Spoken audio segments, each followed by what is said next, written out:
So the first thing to note here, and I did bring this up a few months ago, is that DEP released a new model ordinance. It's a requirement of our MS4 permit that we have an ordinance that is consistent with DEP's model.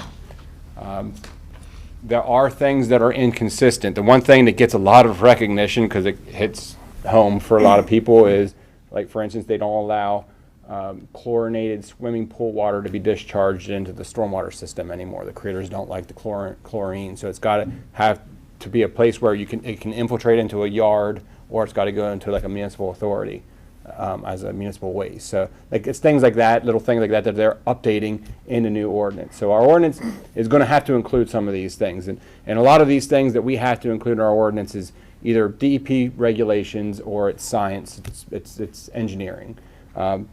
But one of the things that DEP has always been consistent with is that anything under 1 acre of new impervious, they don't care about the regulations for. That falls down to one of two levels, either the local municipality in Pennsylvania, it's the townships, boroughs, or as defined by the Act 167 studies. There was a County 167 study, so it would make sense that our County 167 study, we have to have an ordinance that would be consistent with that. Our current ordinance is, what's being proposed here isn't any change to that. So we would be consistent with that, but in terms of the level of where we want to start managing stormwater in the borough, it really comes down to the borough. When does the borough want to start managing stormwater? Because again, in DP's eyes, it could be all the way up to 1 acre, which is just would be silly in Gettysburg. That would be a really bad thing to do, right? So previously, going back, I think 2012 is when the ordinance that we currently have was adopted. The Planning Commission, who has approval authority of land development plans in the borough, picked 800 square feet as the threshold for where we start managing stormwater management. And the Planning Commission made a recommendation, council adopted the ordinance, that anything under 800 square feet is your kind of get out of jail free. They submit a real simple plan that shows that they're not affecting their neighbor. You can never affect your neighbor, even with 1 square foot of new impervious area. So you can never affect your neighbor. As long as you're not affecting your neighbor under 800 square feet, you really don't have to do anything. Can I just give you a timeout here? Sure. I can't get out of my mind what you said about 30 seconds or less into your explanation, and that is, does the state of Pennsylvania really expect us to monitor swimming pools? Yeah. So I mean, are we getting stormwater becomes swimming pool water? I've gotten that question from. I don't believe it has become an illicit discharge per our illicit discharge ordinance, but it is something that is, I guess, prohibited per our ordinance. So if it is. Somebody sees it and it gets reported and there's a picture taken and it gets submitted to Deborah or our code enforcement officer, we should send them if they backwash their pool, it goes down the driveway out into the road. And it gets reported. I'm not saying our code enforcement's going around every day, all day looking for this. No, they're not going to be doing that, right? Okay. But if it gets reported, you can. It's a violation of your stormwater ordinance, and then it would just be like any other violation of your stormwater ordinance. And that would be new. Which is handled. Which. There is times where people violate stormwater ordinances, and it can get people's houses and developments and stuff like that. But it's usually a bigger It would be a Peter thing. Peter would be the one. Probably it's a borough ordinance. It's not a stormwater authority. You guys are making a recommendation ultimately to the borough, right? And so it might be a Peter thing as a code enforcement. Okay. All right. Or complaint driven. It's probably complaint driven. Right. Okay. Thank you. I'm sorry. As long as it's wanted clarification. From what I've been told about it, as long as somebody's discharging it and it's filtering into a grass vegetated area, then it's okay. It's only whenever that water starts running in directly into a stream or a stormwater system and it's where the critters are living, that's where the enforcement would need to have it. Okay, got it. So anyway, it's those kind of things that are required to be updated in our ordinances, and I'll issue guys a a draft of the ordinance that has highlighted changes in it. There's a lot of those things. I'm not going to dwell on all those specifics. I think the important thing to you guys is what level do we start our governing of stormwater management. So like I said, currently we have 800 square feet is our number. Under 800 square feet is nothing. Over 800 square feet is essentially a full stormwater management plan that has to be done by an engineer. We do have this, and what I've provided you with is a chart. The first row on the chart is this current under 800 square feet. The second is what we currently have is between 800 square feet and 5,000 square feet, full stormwater plan, but you only have to do volume control. You don't have to do rate control. So that's the 2-year event and not the 100-year event. As soon as you go over 5,000 square feet, then you've got to do not only volume control, but also rate control for the 100-year event. That's the Dr. McKee property. That's the over 5,000 square feet. So that's why those basins got so big, because it's a full stormwater management for the 100-year event. So that'll be the ready property too? It will be the ready. New impervious. Ready property is existing impervious. So that's a whole different thing. Okay. All right. Yeah, I don't We'll want to talk about that get later. I don't want to get stuck into that Talk weed. about that I don't want later. to get stuck into that weeds into that one. Okay. All right. It should be interesting. Go Yeah. ahead. So this is new. This is based on new impervious area. So one of what most municipalities are doing that is consistent with the Act 167 study that the county did, countywide Act 167 study, is they're using 1,000 and up to 10,000 square feet. And the 10,000 square, the 1,000 to 10,000 square feet is what they would call simplified approach. We're calling it small projects approach because the word simplified approach is sometimes getting mixed up with a CG2 criteria, which is also called simplified. It's a different thing, so we're using different terminology, but small project approach, simplified approach, if you've seen that anywhere else in the county, that's this 1,000 to 10,000 square feet. So, and then over 10,000 is still full stormwater management, full engineered. Some municipalities in that 1 to 10,000, namely Conewago Township is one of C.S. Davidson's clients, they're an MS4. They picked this category of 1 to 10,000, but they still want it done by an engineer. So just because they're in that 1 to 10,000, some townships, rural townships say, hey, if you're in the 1 to 10,000, we want a simplified approach, we want a mom and pop to be able to do their own plan and do stormwater management on their site with no oversight from an engineer, and they move on with life just because they're out in the middle of the woods and usually doesn't matter. In the borough, the planning commission in 2012 said no, over 800 square feet, we want it to be engineered. The question to you guys is, are you just okay with status quo as it is, or would you like to adjust that threshold, that 800 square feet? For instance, would you want to go from 800 square feet to 1,000 square feet, which is consistent with a lot of the other municipalities in Adams County? Would you want to create this 1,000 to 10,000 square foot category for small project approach, with or without a licensed professional? If you look under the 1, 2, 3, 4, 5, 6th column under the word submittal documentation proposed, you could have a small project approach and still require an engineer or licensed professional.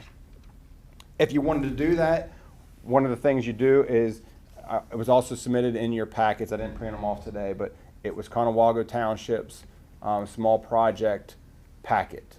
It's about a 10-page packet, walks property owner through it, in this case the engineer through it if you require an engineer to provide that, and there's some standard details that they can use. So instead of what we currently have, the engineer would have to prepare an engineered infiltration pit or rain garden, show the perk tests, size it accordingly, design it accordingly.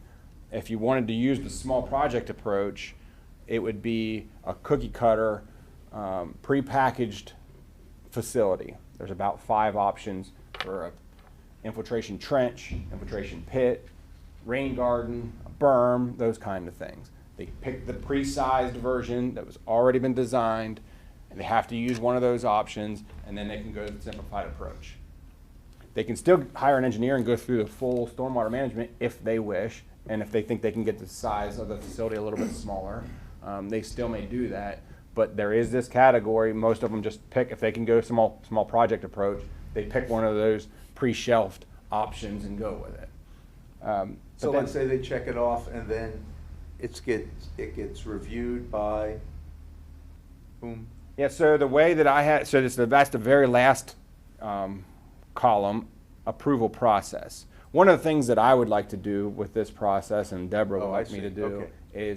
is have a more clearly defined submittal and approval process. I think you guys, I've even heard from you guys that like, hey, did we see this plan yet? Did we get a copy of this plan? Like, it's very clear with the land development plan by the municipality's planning code that the plan gets submitted within so many days of the next PC meeting, then it gets accepted for review, plans get distributed. Between that meeting and the following meeting, it gets reviewed by the planning commission, and that the following meeting would be the soonest that they would have to recommend approval of this thing. I think that should be open for discussion as well. I think that's the only other thing that I would like to discuss. But through that administrative process,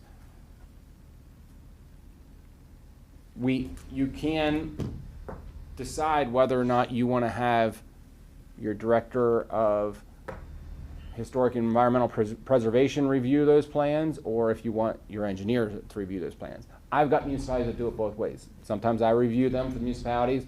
For instance, Mount Pleasant, Tim Topper, he does the reviews there. I trained him on how to do it, and he does them. So you guys can really pick that if you want to have somebody review in that category. But again, it'll be a moot point if you just say, no, we want to keep it the way it is. We pick 800 or 1,000, you guys pick the number. Anything over 800 square feet is full engineered, and then it comes to me for review.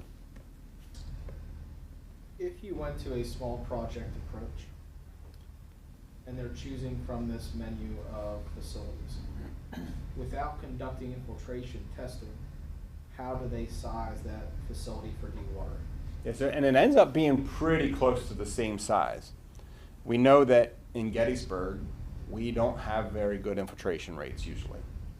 Pretty poor soils. So you have inconsistent urbanized soils. Yep. The small project approach, all it does is take the area times 0.25, and that gets you your volume. It's that simple. Right, but that's how much it'll hold. But in terms of dewatering, in terms of the infiltration from that facility in, how could you have any idea if it'll dewater Does at not all? take that into consideration. It's like that's a big part of that. It does not take that into consideration. That's exactly right.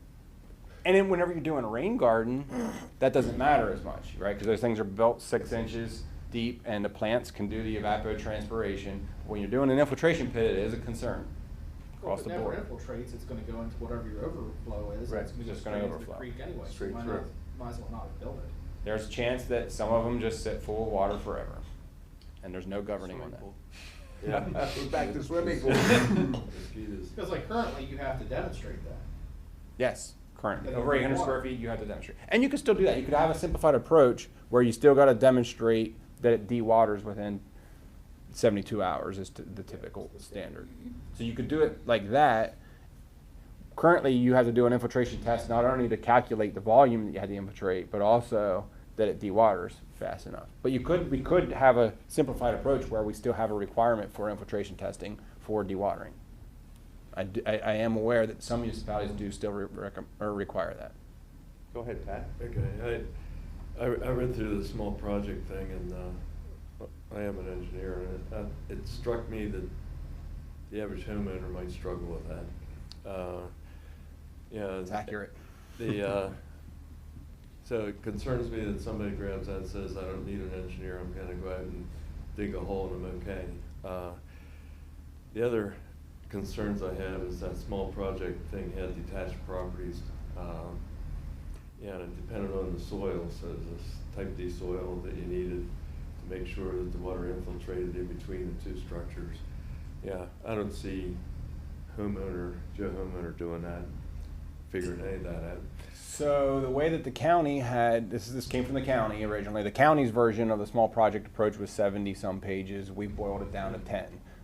The way that the county did that was they will provide, they said just come to the county planning office and we will provide you with a plan of your property that shows your soils for $6, I think it was, back in 2012. So I don't know what the new version is, but that's all that the director of if they wanted to do small project approach, we're supposed to send them to the county to get a plan of their property that shows the soils. But in the I borough, it understand. doesn't show. Yeah, but we're in the borough, and, yeah, what's our percentage of impervious surface? I mean, it's totally different Big. than Manalapan, of course. And if you're out in Conewago Township, most of that is pretty big-sized lot development. Not, most of which we're not gonna experience. So I don't see a reason to change it. And the other point is, if the planning commission made the 800-foot, do we get to change it, or do they have to change it? To a new ordinance now, it puts it in your hands. Okay. Back, you guys didn't exist in 2012, that's why it was. So we haven't, okay. Yeah. So. They did 800 because it was, I think it was a 24 by 24 garage fit within 800 square feet. So somebody could build a 24 by 24 garage and not have to do stormwater. That was what I can remember. That's why they picked that. So, the other point is we're an MS4 in this place. Well, Conewago is, I believe. Mhm, yeah. Part of it, not the part we're talking about where most of the construction is, but I don't know, it just seems to me like I don't see a reason to loosen up. I kind of agree with Pat, but at the same time, is there any opportunity for us to make this better for the homeowner who's doing this? I mean, is there, can we get any advantage out of a change like this? Overall, we're saying we kind of like what we're doing, but is there anything that we can improve upon? Just anything small? Yeah, I mean, that's what it is. That's, I'm putting on the table, what you could do is you could have a category for a small project approach Right. where they don't have to do, or you could keep over 800 still engineered plan, like I said, and it could be either with a small project approach or just volume control up to 10,000 square feet. You could just make that change if you wanted to. Like currently, you have 800 square feet to 5,000 square feet where you only had to do volume control. You could make that 10,000 square feet if you wanted to. Dr. McKee's is the one where it was over 5,000, but it would have been under 10,000. So that would have been one where you could have just did volume control, and the stormwater facilities wouldn't have been nearly as big. Chad, what's the difference between minor and major then, when you have a minor stormwater and a major stormwater? Yeah, so that's what this simplified approach would be. Okay. There's some municipalities that use the word minor versus major. Major is what is defined in most ordinance now as a stormwater management site plan, and that's very defined. How many of these do we approve every year? Not many. We don't get Under a very- dozen? Yeah, oh yeah, way under. Under 5. I think we got maybe 3 this year that I can think of. And one of them being one we're talking about. Yeah. And the other one being this major thing here. The 4, Zinsky. yep, and then there was the 4 Southwest Confederate Avenue with the swimming pool. I did one last year. Yours was last year. Mm. There was maybe 3 last year. I mean, the thing is, you're in an urbanized environment. right, 5,000 square feet is It's pretty very big. significant right. in the environment that we were in. Yeah. I mean, it doesn't take a lot, and it's interesting that, to talk about, in the chart, I was curious, it said can't impact neighbor, and you said, it could never impact Never. a neighbor, they're in violation. Well, the problem is that, It always does. yeah, It unless always- you're yeah. called to submit some sort of plan, you better believe it's impacting the neighbors. And it's not picked up on, nobody knows what to do about that. And my other question was about that was, I kind of mentioned to John earlier, was, do the public streets and alleys count?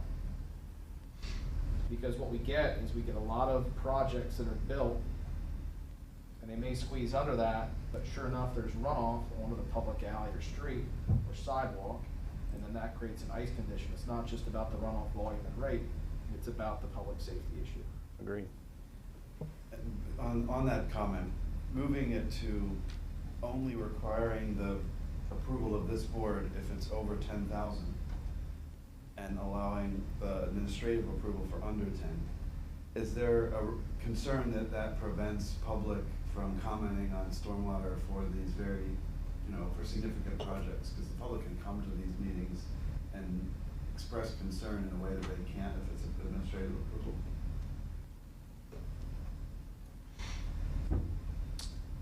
Right.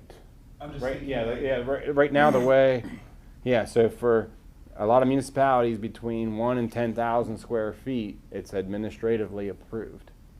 And maybe that's okay in townships and not in the borough, that's what I'm hearing, you know, we're not comparing apples with apples here.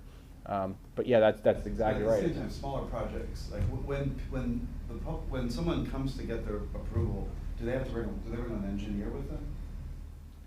They don't need to.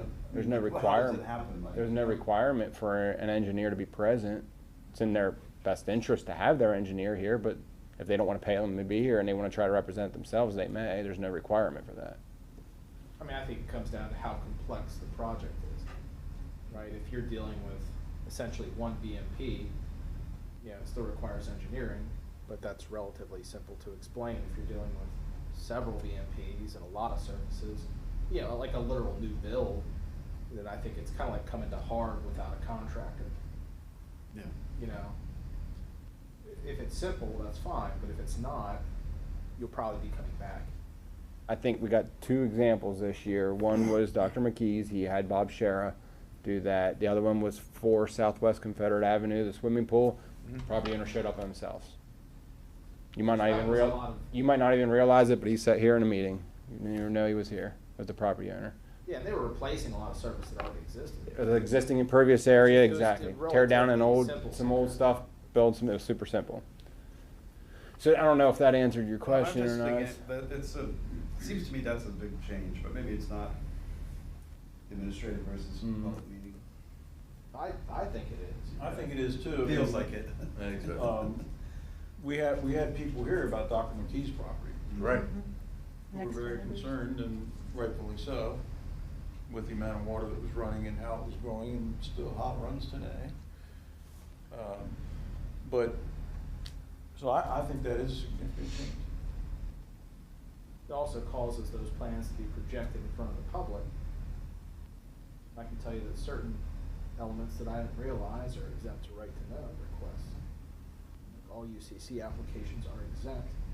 So if you have things happening in your neighborhood and you try to find that information, you may not be able to get that information. It's correct. Happened to me. Not related to stormwater, Mine was stormwater. but happened to me. Yeah, I was and- surprised.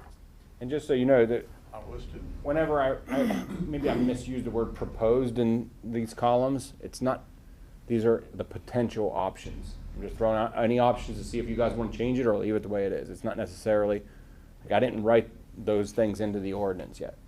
I want to see what you guys' input is and see if you want to change anything. But you're absolutely right. You know, the reasons why they do that in townships, they want to have that administrative process, is because we're going to come back to this administrative process. We want to make sure that this is more clear, because it's not clear to me right now, our current ordinance. But do you want to have, at the next meeting, is that just where it gets accepted? Like, for instance, INSCIP just gets accepted for review, and then you guys take the plans home, you look at, we don't even have to discuss it at the first meeting. If that's the case, and then the second meeting is when we can consider it for approval, that's going to add, and it has to be submitted like a couple weeks before the meeting. Right. So it's going to add a month and a half at best to anybody's application. So you're submitting 900 square feet. If you want to build a 25 by 25 garage in Gettysburg, you've got to wait for several months to get your stormwater management approved in our current ordinance. John? And on that, the way this works with planning, could you help me to understand that better? Is it possible that planning commission approves the land development plan, but stormwater denies the stormwater plan? Or does planning have to wait? This doesn't come up, I don't think. Does planning have to wait? And what if we're on a timeline and they can't? Planning should wait. That'd be my recommendation to them. And you're right, there is going to be a timeline, but With this INSCIP thing too. right, so here's the thing, it's no different than any other authority. For instance, Gettysburg Municipal Authority, if they recommend to deny a plan because they don't have the sewage units available for it, and the planning commission would go ahead and approve it anyways, well, shame on the planning commission. They just got a recommendation from the sewer authority to deny. So if you guys make a recommendation to deny for whatever reason, or haven't had a chance to approve it yet, Yeah, okay. and the planning commission moves forward with it, shame on them. Now, what would happen, the reality of it, is if we're up against the 90 days for the planning commission, they would tell the applicant, hey, you either grant us an extension or we're gonna deny your plan because we don't have approval yet from the Stormwater Authority and the Gettysburg Municipal Authority. Or the fire department, or permits from DEP, or any, there's other things too. I mean, I can see how building a 25 by 25 foot building might not seem like a big deal, economically, framing up and whatnot, but in town, the impact is big. Garage on Carlisle Street. And that was the planning commission's point Yeah. in 2012. It's significant. Mhm. Are we talking about our approval process now, or the Mike, proposed change? Well, I'm We're talking about the whole process. I'm talking about Process. the concept of Right, the right. 800 square foot threshold Right. that, Yeah, when you No, go I'm over happy. that, it does start to have an impact one way or another. yeah. Mhm. I think that, and the fact that, it depends, and it shall not harm the neighbor, a lot of times you don't know that until after the project is completed, so you're gonna get at the jackhammers and, tear down a 25 by 25 foot garage. I think it, bears more review up front.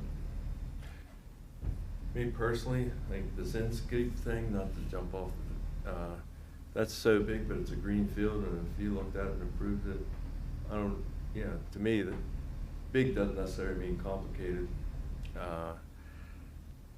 Whereas some of these alleys and everything are complicated. Yeah, the impact upon the neighbors is Yeah. potentially significant with anything that's built in the borough. And I think, unless I'm not seeing some advantages that are there, I would leave it the way it is. It seems to be working, and that's why I said to you, Chad, is there some advantage here? Yeah, that- the advantage is time and cost to the applicant. 'Cause Right. what we hear, I hear it from the applicants all the time. They complain to Deborah, and then she tells them that they're complaining to me about the time and cost. So we just could basically say, hey, if you're upset with the time and cost, you gotta come to the Stormwater Authority. They're the ones that created this ordinance. Yeah. The amount of land left in this borough is very finite, Mhm. and if you want to build something like this, I mean, I think it's just incumbent upon the person to do what they need to do to really be proper and protect the rest of the community. And the other thing is, a lot of them complain more about the time than the money because they didn't do their homework. And it's their fault, but they don't want to admit that. Well, and I'll speak on behalf of all civil engineers, because I don't know any of us that aren't in this boat right now, but right now, if somebody asked me for to do a project for me, it would be sometime in January or February until I could even start. Right, Like, before you they're could all- look at Bob it. shares the same way, like, right, and anybody in town right now, you're waiting months just to be able to get an engineer, to be able to even look at your plan. I think that's true of a lot of professionals in that area, and anyone that's talking about something of this scope, even as simple as a garage, I mean, Right. it's not that easy to hire a contractor. And no one's complained about us dragging our feet on things, right? I mean, I'm sorry, I mean, Charles. they complain about the process, but not because we're dragging our feet, it's just the process. We don't get a lot of big Right. plans, though. Yeah. They're always under 3 a 800 year or square something like feet. that. Yeah. So our process now is, it comes into the borough, I give it to you, Chad, to Mhm. look at. If it's over 800 square And then- feet, I look at it, yeah. And then you review it, and if the review is done before this meeting, you bring it to the meeting and we say yes or no. Mhm. That The sounds part pretty that I don't know about is if you guys want it, whenever it's first submitted, to get accepted for review. No, No. I don't think so. And Right, like a and- land development plan. Where I was going with that is that sounds streamlined enough, and if there's a complication, we can always bump it back. And I've made this comment, and again, Deb's not here, but I would like to see, I don't know if the group feels this way, what has been approved, okay? Not that I'm going to change anything, but it would be nice to know, okay, an administrative approval went, on 4th Street for this. Okay, now I know about it, because once in a while, someone says, well, thanks for, I said, what? So These, Carl- And so that's a communication thing that I'd like to see us, just on the administrative side, that, Like Carly We does would that know. for planning. than the Right. things that she just approves for planning. She just Exactly. sends us a document about what they are. Exactly, just a list. And those are only things under 800 square feet right now. Right. Right, because you would bring up to us what's over that, right? If you want to keep it the way it is in your Right, current ordinance, yeah. exactly. I mean, like a report like this, where it lists out all the projects? Something like that. Yeah, something like Kind that. of like how we get the HARB list. Yeah, yeah. You I know, mean, it's just a. we're not gonna appropriate- change anything, but we need to know, I mean, Harb's maybe a Well, different it also story. gives you a second set of eyes, or about 5 more sets of eyes for things like cumulative additions. Yeah, Because you have exactly. people that like to add 600 square feet, another 400 400 square square feet, feet. and another 400 square feet. Pretty soon, they've added about 3,000 square feet. And that's a good point. So what we're doing in all these new ordinances that we're writing is, it's cumulative since that 2012 date, whenever the Act 167 study was. So yeah, it would have to be tracked by somebody like Deborah. All right, this is a good discussion, and, I think at this point, again, I'm looking at consensus, Yeah. we're feeling that leave it the way it is, and let's just ask for more information from the administrative side so we can see what's been approved over time. Sounds right? Yeah, I agree. I just back up to the property, the doctor's house.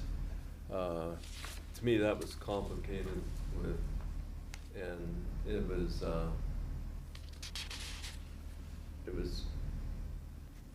it was different than your normal, I believe.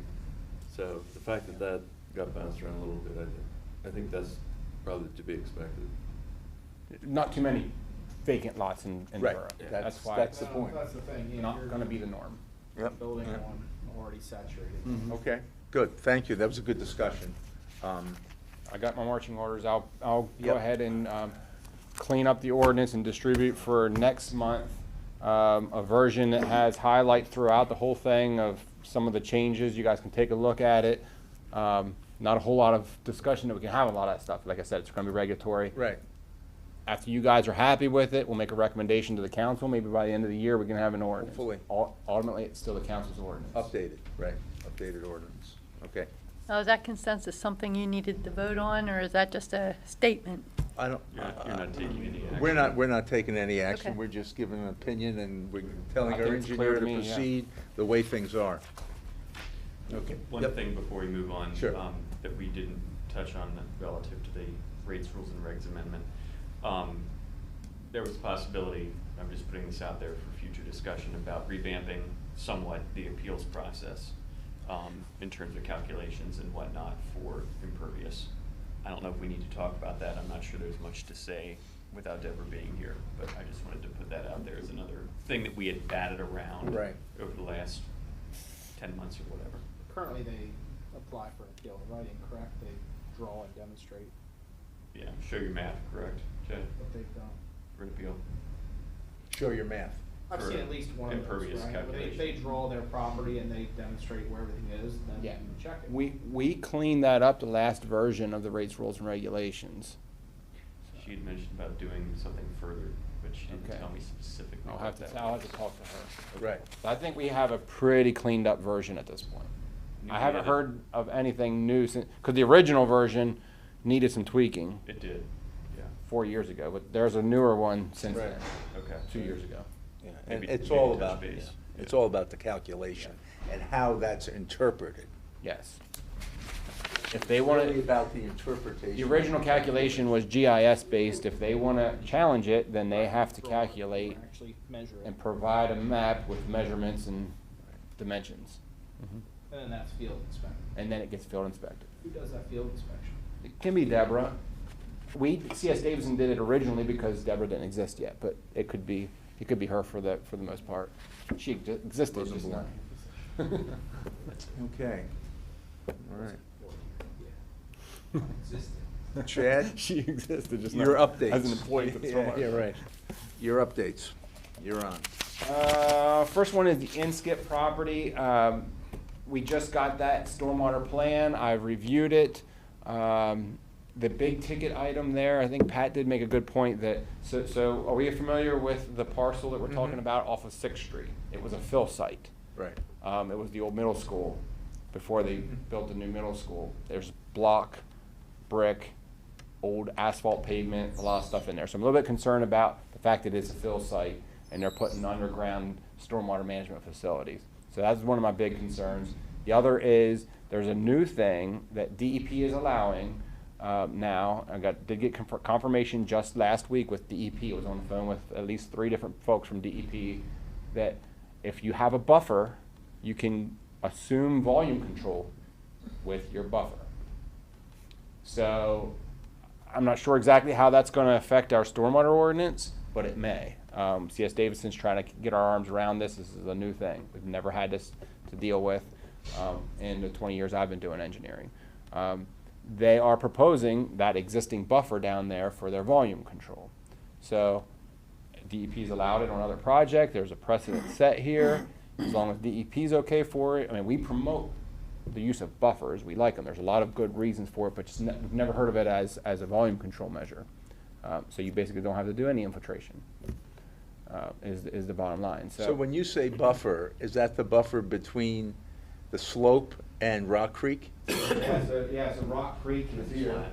Right. And this area right here is all kind of wooded. There's a lot of those ash trees that are growing up. There's little thousands of them that are growing up in there. Right. So they might have to do some amendments to the type of trees, because like Rusty Ryan was talking about, that, hey, what if we get an ash borer and they all die, right? So they may have to do some amendments to the type of plants that are being, they're voluntary plants right now. They may have to be substituted. And large printed plans are at the borough now of this? Yes, I understand there's a plan set at the borough office for you guys to take a look at, but that's one of the review processes. I mean, do you want an applicant to provide hard copy plans for all of you guys, or do you want it to be emailed a PDF version to you guys for review? I don't know about anyone, I'll speak for myself. I think there should be one set of plans that the borough has that we can look at, because There is. looking at the computer on these things There's one after a up in my while, box it's right crazy. now. But I think we should have a PDF as well, You want- or sent to us. I mean, that's not hard to do. Yeah, so you should just relay that to Deborah and let her know that you want her to send you the, and that's what's in I your think we package. have the PDF. Okay. I mean, Yeah, there's I a setup have- in my box right now. I think that Okay. could be for you to look That at. should be pretty easy for her Yeah. to email a PDF. Is one set? Well, there's several sets, but we get one set, Right. the stormwater. All I'd like all I'm trying to say is the Stormwater Authority should have access to one set, so someone can come up and take a look and, actually look at it instead of just looking at it on a screen. I think it's helpful.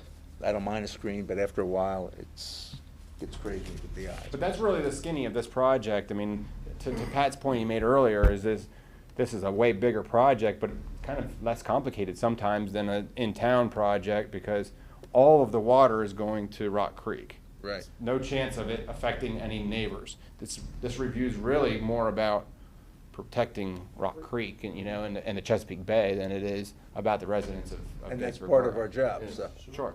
Yeah, is that, Yeah, sewer plant, it's a big deal. I was trying to understand that Yeah. there's no Right. pipe discharge. Yeah. Is that the way? From the underground storage basin, Downstream. yes. There is, okay, where's that Yes. go? So if you want to, now go to a different plan, go to the plan view with the contour lines on That one? it. Different one if you could, different one. That one. Got another one? That's going. Were the the last 28 page. Is it 28 units, Adam? Keep going. Yeah. Yeah, That's all what that I- That's the last page. Okay, go to the previous one. I can do this That's best a I lot. can. That's a lot more One than more that. up ahead of that. Yeah, right there. So this area right here is the underground basin. Mhm. There's a stormwater pipe that comes out. This little area is the area of disturbance, but there's a level spreader right there. So there's a pipe that comes out to a level spreader, and then it spreads, and then it goes through the buffer. Okay. It collects on place, but it gets dispersed, then it goes down into that riparian buffer. Correct. That's it, okay. Point source through a pipe, and then to a level spreader, and then sheet flow through the buffer. Yeah. And you Is said, there- sorry. But is there any impact, I agree, I watched them fill that down there, and I thought that doesn't look like engineered fill. They didn't compact it as far as I No. can see. As far as I know, it was not. Yeah. It So, wasn't. It wasn't. Yeah, to me, there's a distinct possibility of settling in different ways that could break underground infrastructure, so. I asked for a geotech analysis on it, and Bob said he did not argue that point. So I think he's going to hire a geotech and Then to what make will sure. that do? What- They'll do some tests and make sure that what they're kind of happy with it. tests are they gonna do? Boring? They're gonna bore? Well, they can do bores, they can do open trenches with a by the backhoe. It'll be up to the geotech to determine, to put a seal on it. Yeah. And if it settles after a geotech put a seal on it, then that's on them. Okay, so, but I'm trying to think the impact of what we're trying to do here would be, I can't see it being bad. Right, just because of no properties downstream of it. Right. We have a stormwater Well, the problem. sewer The plant, sewer plant's plant is downstream. Directly downstream. Yeah, but you gotta remember that drainage area of Rock Creek is huge compared to this property. So this is a drop in the bucket in terms of the, terms of the water that's going past the treatment plant. Yeah. I mean, I'm not discounting, a drop's a drop, but it's, Compared to what's coming out of Cold Run, it's a drop. I mean, if you I go mean, down coming, there after a it's big coming off of storm- this little parcel right here, coming to Rock Creek, it's huge, right? It's a huge drainage area. So what's going past the treatment plant, if it floods, it's not gonna be because of this project, it's because Okay. huge drainage. Volume that's coming down the I have stream. I have a question about the buffer zone. One drawing it showed it was preserved. It will if they wanna use the buffer as their volume control, it will have to be preserved, yes. Preserved how? With it, so it No depends. activity in it. I think our current ordinance just says an easement. Our new ordinance requires it to go one step further, a recorded easement or a covenant. Okay, and then who enforces the easement? Ultimately, that would be the borough. Borough, so we need to go down there and inspect that property, like the Land Conservancy does that, but they do it every year. So it would be a yearly inspection? It would be part of, so it would be just like any other BMP inspections that Deborah does. We're required to do now as an MS4 to go around all the stormwater management facilities in the entire borough and inspect them all. And that would be a BMP, just like Right. the Okay. stormwater basin at the school or the stormwater basin at College the or hospital. you're, you know. Yep, it's just, it'll be on that inspection schedule. Okay. Show up forever in a text search. Is Yep. there a separate narrative or all the notes? Is this the entire single PDF? That's everything? There should be, I There are a think lot there's of a cover notes. page. Is there a That cover? was- and a report, there's a thick bound report, stormwater engineered report with hydrographs and I everything. think I have that, okay. Because I was surprised to see that pit is 36 inches deep. We talked about dewatering earlier and infiltration testing. This one will not dewater from infiltration. This one has a pipe discharge. Okay. Because there is no volume control required by the pit. The pit is just there to store water, bathtub effect, Right. for for the 100-year rate control. The volume control is entirely governed by the buffer. Yep. Okay. We can't- Where in the Yeah. process, Chad, are we right, what are we doing, and this sounds like a funny question, but what are we doing right now? Are we reviewing this? I think the current ordinance just says that they have to submit it, has to go to the Stormwater Authority for approval. The engineer has to provide comments within 45 days. It hasn't been 45 days yet, I haven't provided my formal comments, but I have taken a look at it. I'm going through some of my big ticket items with you guys right now, so this is your chance to provide any additional feedback to me that'll go into my formal comments. And then what I would suggest is you table it today, and then next month, it would be That's what I'm getting. at. available for approval. Right, so, no, it's okay. So our job now is make sure we review the plans for stormwater. And then any comments that we would have should go to you. I'm suggesting email to Chad. And then at our next meeting, the expectation, Chad, is that we would vote and either approve or deny this. There's gonna be a lot of comments on this. Comments are met. If we're happy with them all at Right. that. You might hire a geotech and it might, so I understand from Bob is the applicant isn't super, pushing for this project. So at best, it would be next month. I won't be surprised if it ends up being 2 or 3 months, so. But in the meantime, we should do our homework. and look at this from a stormwater perspective, you know, I could have, I was. Yeah, you're missing a adding bunch of, up, oh, there's, parking spaces, but that was none of my Right. business. That You was know, all that she had in my and box. so this is a stormwater issue, and that's it. We have it, we've been discussing it. you're missing sheets. Okay, Okay. All right, good, that's one. good. Carly good. has to write. Any other questions to keep this rolling? Go ahead.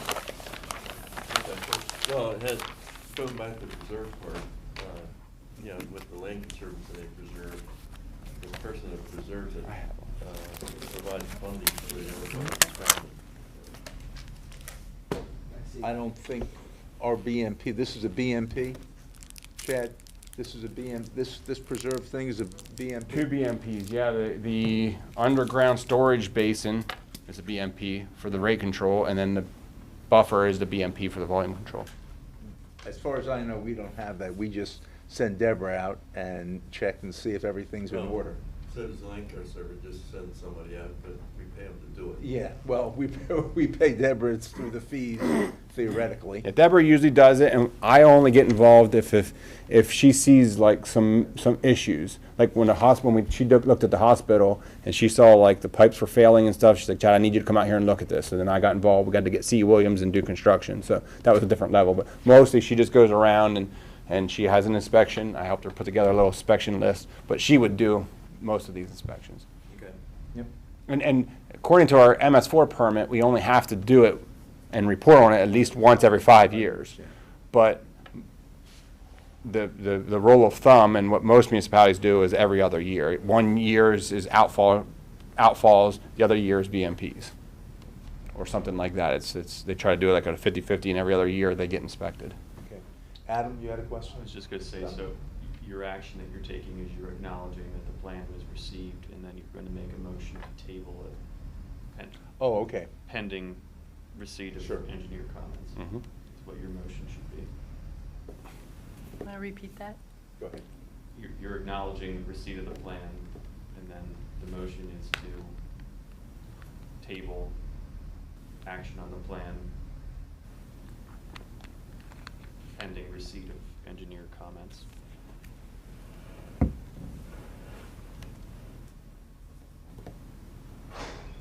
Who would like to make that motion? One more question. Yeah. If something happens and all the trees were to die, what forces them to put them back in? It's a violation of the stormwater ordinance. The closest analogy to this that I can think of is if you have something that's a conditional use or a special exception, and you have these conditions placed upon approval of the plan, you know, you have an application fee for your permit, you know, and your hearing being conducted, but that property owner isn't putting down $5,000 or some amount of money to help defray future inspection costs. That's just an administrative expense that essentially gets eaten by the municipality. In terms of an enforcement thing, it's a condition of the whole thing being approved. And to the extent that it wouldn't happen in the future, I mean, you would start by getting a nasty letter from somebody at the borough, and then eventually you probably get fined. There's a process spelled out in penalties in the end of your ordinance, just like any of your ordinances. And there's typically hey, you got an issue out there, you need to fix it, and you give them a chance to fix it, and if they don't, then it becomes an enforcement action. Right. Yeah. We went through that process with the hospital whenever we had the failure, the berm was failing, and they said, okay, yeah, we need to fix it, and they went out and fixed it. But yeah, there are, I'm sure, cases where the applicant just doesn't do anything, and you got to go to enforcement action. I guess to the extent of you put a lien on the property, or the municipality may go in and do the actual construction. If it's starting to affect neighbors, the municipality may take action And and then bill, and if they don't pay it, they put a lien on the property. Well, I don't know, maybe the planning commission knows, but are these being sold as condos, or is this one gonna be one owner? They're live work. Live work Live units. work units. One owner for the whole facility, Oh, yeah, sorry. but yes, I think that's what his question is. So it's Okay. 2 stories? Yes. Just like townhomes. Right. I'm just trying to understand how it'll be the definition of a live-work unit. That's what I've been trying to live on a understand. second story, I know what it means. office on the first. That's what they're Just based promoting. upon its geography, I'm curious about how that works out. Okay, we have a motion. Karen, could you read that? The motion would be to table the action on the plan pending the receipt of the engineer's comments. Okay. Someone like to make that motion? So moved. Second? Thank you. Any more discussion? Not hearing any. All in favor, please indicate by saying aye. Aye. Any opposition? Who made the second? I'm sorry. I did. John, okay. Wes? Wes. Okay, thank you. That motion passes. Let us proceed. Chad? So I think we can Go. make quick work out of the next item. I'll give you my recommendation for decision tonight is to table this, any decision on this until, originally we were told that we were going to get an announcement in July for H2O Right. and GTRP grants. Now we're hearing that it's maybe this month, September. So I want it to be on your agenda so that you're aware of the current issue. But we're really not ready for a decision yet. The issue is that we need to move forward with the next phase of the Gettysburg Interloop on Washington Street associated with that stormwater pipe. Keep in mind that stormwater pipe's also fixing an issue we have on Chambersburg Street. We need to move forward with that next year in order to be able to use 2 years of CDBG money. There's a timing thing with that. We can't wait any longer. In the meantime, we failed on at least 3 grant applications for that project. So there's not enough money yet to build it. Currently, we have those 2 applications, the H2O grant and the GTRP grant. If we got either or both, we would be in pretty good shape. If we don't get both of them, there would certainly be the borough coming back to the Stormwater Authority asking to increase its contribution. The current contribution from the Stormwater Authority is $70,000. Just to give you an idea, the stormwater pipe that we're replacing is over $500,000 of the $1 million project. The total estimate for the project currently is $1,040,000. Half of that is the stormwater pipe. So I think that's the discussion, and that's why it's on your agenda. Is there's a chance that if these grant applications fail, like the other 3 have, then there's a chance that the council could be coming back to the Stormwater Authority to see if they want to increase the contribution so that this project can move forward next year. Right now, like I said, I think it's a little premature to determine that exact number because we don't know about these other 2 grants. And within the next month or 2, I will be presenting at the borough. I'm going to be asking to be on the council agenda for the workshop to start talking about the finalizing the design of the Washington Street component. Now that we got the one-way alley thing taken care of, there's still a couple of things that we need to make sure that we're happy with before we put this thing out to bid. So we can't finalize our estimate on the construction until we have a couple of those things finalized. So over the course of the next month or 2, we're gonna I think we'll have to have this conversation 1 or 2 more times. But does that make sense to you? Do you have any questions now? Or? September or October is what you're saying. At best next month, maybe October, until we actually have to make a decision on this. What we're looking to do is put this thing out to bid first thing in the new year. We can talk about, you may be best served for workshop purposes and having that ready for the 25th. September, yes. I would like to have. Because we'll be in budget discussion. Exactly. Mm-hmm. So as far as the Stormwater Authority is concerned, we're probably 3 months away from any sort of decision on more funding. Maybe, hopefully 2. I'm looking at 2. Definitely not today. I think it's, best case scenario, we get both of those 2 grants, and then this is a moot point. But if either or both of them would fail, then we'll have to take a look at our finances and see where we land, and maybe have that decision either in October or November. Well, this is a beautiful segue into Brame Alley, because this is all about money at this point, and some money that we don't have. Yep. Go ahead. And really, Right and now. Mike, if you like to, and I see we're at quarter Yep, till yep. here. we have this culvert under the Gettysburg Welcome Center as well, and then we have the capital improvement plan. Can we keep the Bream Alley until the capital improvement plan? Because it's basically in the same conversation. Sure, go ahead. Just move number 3 down to C5 there, but I just wanted to hit the Go ahead. culvert under Gettysburg Welcome Center site. Weinbrenner, we're calling this the Weinbrenner Run. Run, right? So that's what it was dubbed back whenever it was the Weinbrenner Farm, which is currently known as Mr. G's Ice Cream. We're talking about the stream that comes through the Farnsworth. We know kind of how wide that is. It continues in front of Mr. G's by that big sycamore tree there, wraps around that, goes underneath of the properties of the rear of Reed's Winery, the escape room, and our new Welcome Center. That's where this came into discussion. We were doing inspections on that to see if we can park on it for the Welcome Center. And what we found was not great. The culvert actually splits in two. The original about 3-foot wide culvert, just like it's at Farnsworth building, turns into not only that, but an additional 8-foot wide culvert. Because what happens is at Baltimore Street, you don't get just the water from the Farnsworth, but now you get all of Baltimore Street, all the way up from the water tower, all of Steinware, all the way up the hill from the square, comes down to Baltimore Street right there in front of Mr. G's. So there's a huge amount of water that has to get through these two culvert pipes. Sycamore trees are under buildings, under a garage in one place. It's masonry walls. There's a concrete slab, but masonry walls. So it suggests to me that this thing was like an 1800s culvert. It's not a pipe at all. It's a square, 2 squares, a 3-foot square and then an 8-foot square. He was a kid. And the sides are masonry, and the top is a concrete slab that covers it. So it suggests to me that they were built at 2 different times. The walls were 1800s, and maybe the concrete slab is reinforced with rebar.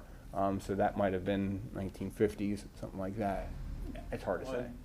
And the portion under the alley had already collapsed. That's all been rebuilt underneath the Box alley. culvert under the alley is rebuilt. But from the alley back toward the house, And then there's also a piece that was left from the alley to the school. There's a little section there too.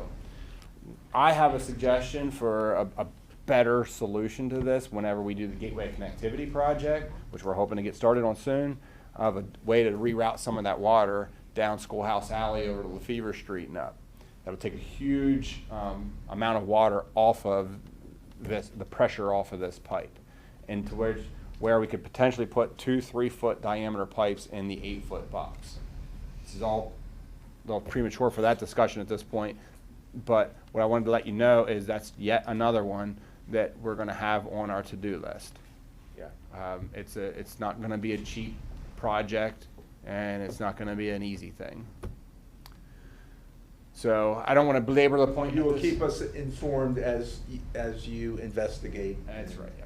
And so just for the timing of that, what I'm promoting at this point for the council for them to consider is that the Welcome Center would be able to move forward without the parking for now, because we can't park on this thing. It's not safe. And then in the future, once we get the culvert pipe itself taken care of, then we can add those parking spaces. It's only 2 spaces. One's a regular space, one's an ADA space. So it's not going to make or break the Welcome Center. No, but it's gonna be, as they construct it and demolish it, it's gonna be a real problem, Well, when bringing they- equipment. yeah, So we're gonna have to steal when they it. demolish it, it might solve some of the That's problems. right. You might just, it might just be over. You're right, John. That's So right. I'm going to be promoting a steel plate over it. Yeah. I mean, A lot of it's stuff. with that. it's kind of like, you can park your car there now, but you park at your own risk. You Right. might come back and find it down the hole. Right. It's actually worse in front of Mr. G's, because I that's can where believe it's, yeah, that's where it's getting the velocity and hitting and wanting to split. You know, it forks right Splits there, off. Right. and it's eroding that middle I was column. gonna say, And over here's a sycamore tree, and here's a middle column that's eroding. It's not great. Yeah. So that's it for that one. All that. Yeah.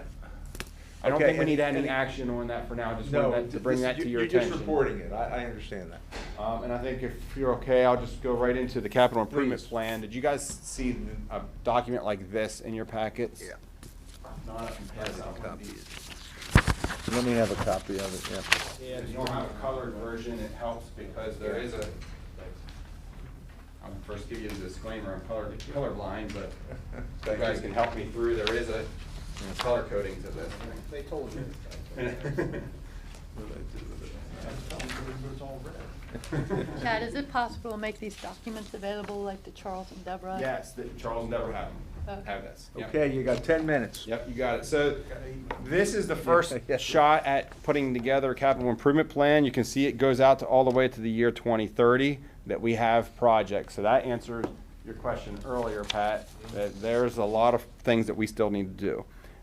One of the other things that you'll notice is this color coding, it steps down. So we don't really know a lot of these costs just yet. We haven't completed master plans to get good cost estimates. So the first thing we need to do is first get the master plan done. The following year, then we can do the design, and the year after that, we can go into construction.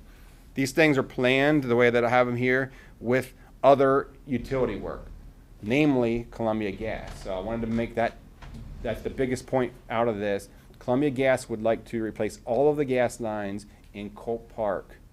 They asked originally to start this in 2025. We told them that at best that's going to happen in 2026, but there's a lot, I mean, that's all of Colt Park. And we are suggesting at least break it up into 2 years where they might do John's the first year and maybe Highland, but the problem is it's called High and John's on here. Right. We have a significant amount of stormwater pipes that need to be replaced on High and John's. It's the piece that's right behind the four square brewery. Yeah, around the corner. That little bend right there, that there's a stormwater, it just goes in a big circle and it's all bad, it floods there. That should all be replaced before we do all of the paving and all of the gas lines and all of Cool Park. So that's one of the things that's driving the schedule here. Mike said earlier, Bream Alley, that was on our discussion list. That is on here for this year to complete the design, which we're pretty much done with at this point. But next year, we only are proposing $50,000 on, according to this capital improvement plan that I have here. That's hoping and counting on this H2O grant. Yeah, right. If the H2O grant goes away, we know that goes up to $250,000, right? So. And that's just an estimate, yet that hasn't been put out for bid. Exactly, it hasn't been put out for bid. That's gonna get bid with GMA's packet. You guys remember that conversation? Right. The other thing I could say as an update to this is, I used $300,000 as the annual budget on this. Charles did give me an update, it's $331, so that gives us $31,000 more. So that'll help us a little bit. And this thing also doesn't count any existing funds that are in the checking account. So that's gonna help us get started a little bit. But I guess for now, I just wanted to show you guys, this is the capital improvement plan. Let me know if you see any of these projects that you would like to move up or move down on the list. But in terms of exactly where they're gonna fall, it's gonna be based on these grants. These H2O, we still have the Bream Alley H2O grant, we had the Gettysburg Interloop H2O grant. Those are big ticket items in terms of, can we start moving forward in any of these other projects faster?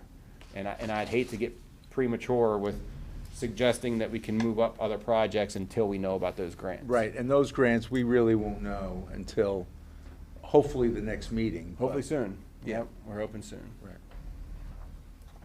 Unless they delay it again. Okay. I know that Any was quick and that was questions? high level, but Questions, comments? Thank you. Is there more info on these projects? Is there another document that has a paragraph on them or anything like that? If not, it's fine. very little at this point.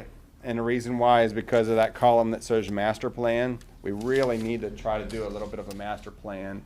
I could write up something to kind of give you an idea for each one of them. But one of the things you'll notice, Charles, is that like, if you look under the construction column, High John's 300,000, Chambersburg 300,000, SCAP 300,000, Channelwell 500. I'm rounding to the nearest $100,000 because I just don't know yet. I'm just taking a swag at a guess to try to get it on a list here. You know, It's actually the Chanel wall. I saw it. Very Yeah, expensive. very nice. It's gonna smell High great. end. Yeah. Okay. Any questions, comments? Thank you very much. Unless I hear anything to the contrary, it's time to adjourn. John? Okay. It's been brought to my attention by several people about the key stormwater plan and what it looks like. And we are getting, for lack of a better term, the blame for how it looks. And I would just like to remind everybody here, we do not design stormwater plants. That is the responsibility of the owner. And in this case, the owner picked Share Design. They designed it. All we do is approve them. So we're not responsible for the aesthetics. That's all on the owner. So if you hear complaints, feel free to remind people that we did not design that plan. And there are more than one options for all these designs. So it's between the owner and his engineer as to how they pick it and what they use. And I think Wes brought this out a little bit when we had the neighbors that were in and talked to us about the water runoff. We tried to explain it that night, but apparently word hasn't gotten out yet. A little bit of that education that we talked about earlier with MS4. And as long as they provide a plan that is consistent with our ordinance, we have no reason to deny it. As long as it meets the numbers and it's buildable, that's that. Right. And thank you. I mean, you're, as far as I'm concerned, right on target. Okay. Any other comments from the group? All right, thank you very much. I will entertain a motion to adjourn. So moved. Second? Second. Thank you. All in favor? Indicate by saying aye. Aye. We're adjourned. Thank you very much. Long meeting. Next meeting.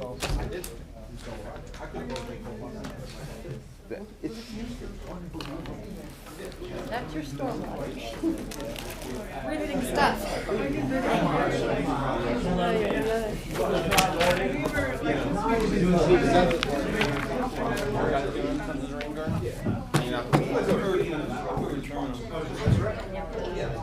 Taking the weeds out. And even Even the flowers, take the weeds.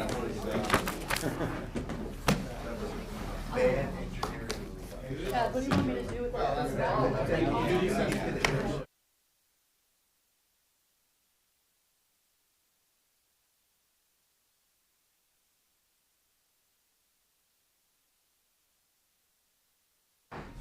And welcome to this September meeting of the Borough Council of the Borough of Gettysburg. Before we stand this evening, just make note of the solemn day that it is, as we stand for the moment of silence, to certainly please remember all those that were lost this day 22 years ago, and the very many people who were affected by those events. Stand for the moment of silence and the pledge, please.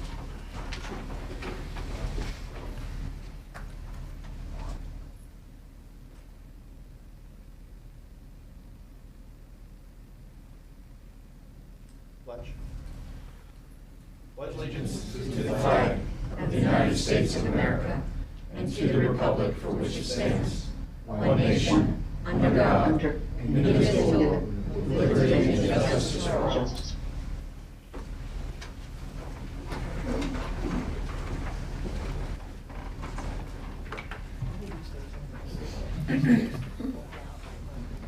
All right, we do have some announcements this evening. There is a list of notable upcoming meetings that is on the agenda. Just to highlight a few of those, most of them deal with the budget. The 2024 budget proposal will be at our regular council meeting on Tuesday, October 10th, next month. The budget work sessions begin on October 16th. They're all held at 7 p.m. They're October 16th, October 23rd, October 30th, and if needed, November 6th. The vote to advertise that budget is anticipated to occur at the regular meeting on November 13th, with the public review budget being made available by November 20th, and anticipated adoption on December 11th. An executive session of the Borough Council of the Borough of Gettysburg was conducted immediately following the adjournment of the August 28th, 2023 monthly work session of the Borough Council, consistent with Section 708A1 and Section 708A5 of the Sunshine Act. An executive session will be conducted immediately following the adjournment of this evening's monthly general business meeting, consistent with Section 708A1 and Section 708A5 of the Sunshine Act for the following purposes. 1, to provide information and to discuss matters involving the employment, the terms and conditions of employment and the evaluation of performance of current borough employees. And 2, to review and discuss matters of borough business which, if conducted in public, could lead to the disclosure of information or matters of confidentiality protected by law. That takes us to the agenda and the minutes. Can I have a motion to approve the agenda as presented? So moved. Second. Okay, motion is second. Any questions or comments about the agenda? Seeing none, all in favor, please say aye. Aye. Any opposed? All right, and that takes us to our minutes. Before we have the motion, are there any known corrections to the minutes of August 14th for the council meeting, the CDBG hearing, or the work session of August 28th? I have a correction for the CDBG hearing. Okay. In the list of people in attendance, I believe Ms. Sipperly was left off that list. Okay.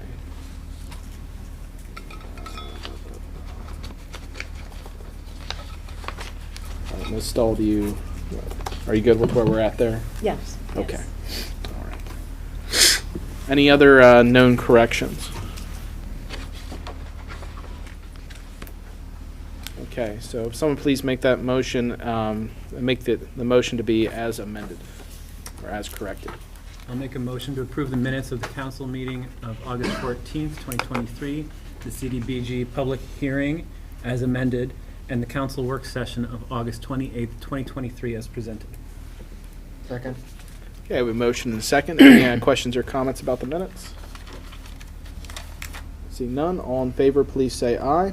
Aye. Any opposed? Okay, that'll take us to public comment. All right, the first public comment session is restricted to those items that appear on the agenda. Please use the podium, give your name and address, and limit your remarks to 5 minutes. Public comment. All right, seeing none, we will go to our current and old business, beginning with the Department of Planning, Zoning, and Code Enforcement. Ms. Marshall. Good evening. I have no motions for your agenda this evening. I did want to let everybody know that the Planning Commission meeting on September 18th will include possible updated land development plan submission for 0 Hanover Street, an updated plan for 687 York Street. Potentially, I have to confirm with the applicant the scoping for a traffic study for the Gettysburg Station project. So we'll be discussing what the scope should be for that traffic study. And then, of course, the rezoning project.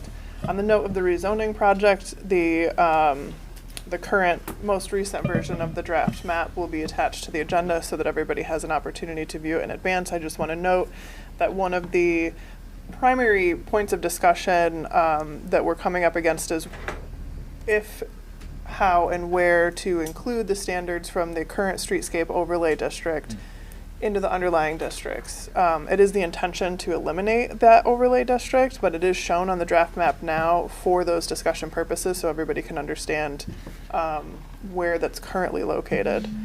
And that'll be, I anticipate that that will be a large point of discussion at the Planning Commission meeting. We'll also have a zoning hearing on September 27th at 7 p.m. for a variance request for a vacation rental at 44 South Street. That's it for me. Okay. Are there any questions for Ms. Marshall this evening? All right. Next on our agenda is the Department of Historic and Environmental Preservation. Ms. English is not with us this evening. She did ask me to note that there are no major projects currently slated for the September meeting. However, Charles Alexander, a representative from the Gettysburg Station project, will be presenting preliminary designs for that project at the September 20th HARB meeting at 7 p.m. in this room. September 20th in this room, 7 p.m. Yep. Okay. All right. So we do have the monthly HARB motion. Someone would like to make that motion, please. I will make a motion to accept the recommendations of the Borough of Gettysburg Historic Architectural Review Board, HARB, following its review on August 16th, 2023, and to grant certificates of appropriateness for the following applications as presented. COA-230062, major project, 121 York Street, St. James Lutheran Church, for the proposed rear porch exterior alterations per the application dated June 13th, 2023. COA-230061, major project, 330 Baltimore Street, C&B Ruth Family Revocable Trust, for the proposed exterior renovations of this single-family home to include painting the front facade, installing historically accurate wood shutters, replacing wood transom in kind, installing new windows on the back lower portion of the property matching the trim of the existing structure, modifying the back porch to reflect historical accuracy, removing the small window on the Ferrer Alley side of the building, replace rear siding with hardy plank lap siding, replace front concrete stoop with brick and add 6-inch copper gutter downspouts while maintaining all historical features as presented in the application dated August 3rd, 2023. COA-230045, major project, 321 to 323 Baltimore Street, Adam and Megan Doolittle, for the exterior facade renovations to include removing the existing aluminum storm door and replacing it with a mahogany wood storm door, and paint the wood trim per the application dated June 16th, 2023. Is there a second? Second. Okay, we have a motion and a second. Are there any questions or comments regarding the HARB motion for the month? Seeing none, all in favor, please say aye. Aye. Are there any opposed? Okay. Any questions related to environmental or historic preservation? We do our best to answer. Okay, that takes us on to the parking department. Ms. Fissel. Good evening. You have my report. I have the comparisons there as usual. The only thing I would like to note, the LPPs are up again for August. Most likely the college students are purchasing, staff are purchasing around the college. There's also the reserve spaces in the parking garage are up. I do know several businesses have reserved spaces now and college students. RPP, we are at 186 permits. The old ones expired August 31st, new ones renewed September 1st. So we're about 3/4 of where we were last year. That they come in throughout the year, so that will probably rise. And we're out ticketing now for RPP, so that will also bring in some. Yeah. As far as the oversized vehicle parking spaces, it was observed there were 2 cars this month, from August to September parked in them, 1 bus. One campground did call requesting the locations of those spaces, and I did direct them to the website. And from August 15th to September 11th, the revenue in those spaces was $146.60. Okay. Questions or comments for Ms. Fissel? All right, seeing none, we'll go on to Public Works. Mr. Harbaugh. Good evening. You all should have my report. A couple highlights on my report. First thing is the 2 street preservation contracts are completed now, and the pavement markings have been restored by the contractor that did the preservation project. So they are done and completed. My crew will be doing, we have some more thermoplast pavement markings to do, so my crew will be working next week, some evenings to finish them up for the year. Okay. Any questions for Mr. Harbaugh? All right, on to Mr. Clayball, the engineer. Good evening. You should have a copy of my written report. I think there is 2 motions on your agenda. Before we get to those, I do have a couple of highlights for you. I gave you an update on the Welcome Center. So we have initiated the design there. We're working with Crabtree, Rohrball, the architects for the project, completed the demo plan, starting to look at the site layout plan and the landscaping plan. That'll be presented to the Planning Commission hopefully next month. So we'll have to go through that review process with our own Planning Commission. So if you're interested in seeing the site layout or anything, you could attend that meeting. The other thing, the notable thing there, and I presented this to the to the Stormwater Authority just preceding this meeting. There is an underground culvert pipe that goes under the rear of that site, which is a potential concern. It's an old masonry culvert with a concrete slab, we think from the 1800s era. It starts in front of Mr. G's and it splits into two, and it fingers there, right where the sycamore tree is, and there's the middle column that's made of masonry stone is eroding pretty badly at Baltimore Street. That same culvert goes underneath the site of the Welcome Center, along with two other properties, Reed's Winery and the escape room there. At this point, our structural engineers they've crawled through that and determined that it isn't safe to park on. So when we move forward with the Welcome Center, the first phase will be to include no parking. There's only 2 spaces. It's a pretty skinny property. There's 1 actual parking space and 1 ADA space. So it's not going to be a huge detriment one way or the other to the Welcome Center, but there will have to be a phased approach when it comes to that culvert. What we're looking to do is kind of kick the can down the road on decision on that culvert pipe until we get the Gateway Connectivity Project designed, which, as I said, in front of Mr. G's, all that's going to have to get amended so we can fix them both at the same time, and that's looking at maybe a 2027 construction. So at that point, once we fix the culvert, then we can go back to the parking. So that's the update on the Welcome Center. The Gettysburg Interloop Phase B project, of course you guys give me the direction for the one-way alley. I have a couple other things that I want to talk to you guys about before we go to bidding.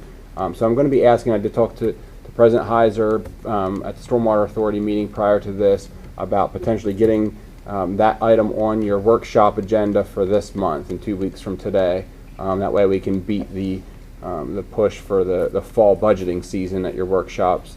But the general gist is that we're going to have to most likely move forward with just a Washington Street component of that project, because we have to move forward with the CDBG funding component to that. We're still waiting on 2 other grants that are at large. One's an H2O grant, one's a GTRP grant. We're hoping to hear back from them this month.